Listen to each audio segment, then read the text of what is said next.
जाने कसका है ये हमारे करे छो हाई तो कैसे अरे सोबत समिया अरे कैसे जगाऊं बोरे बाल बरे ए मास्टर अब हमारी आवाज देखो कहाँ जा अरे सोबत समिया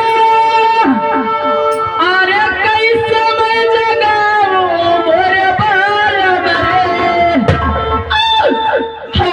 है जो भला पढ़ा सब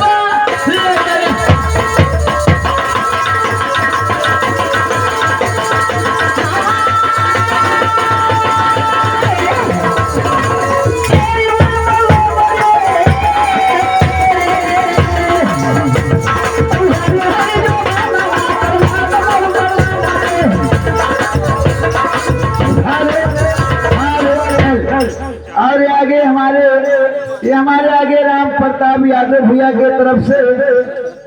11 रुपया रहा है और भगवान को 11 के बदले 11 लाख रुपया अदा फरमाए। हेलो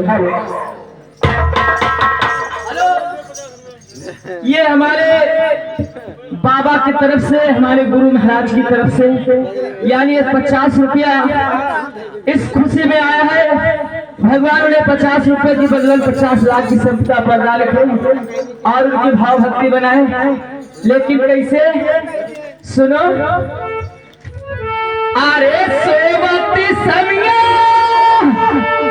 अरे कैसे मैं जगाऊं बोरे बाल बरे अरे बाबा हरे हरे है जो भला पढ़ा सब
ये आ गए हमारे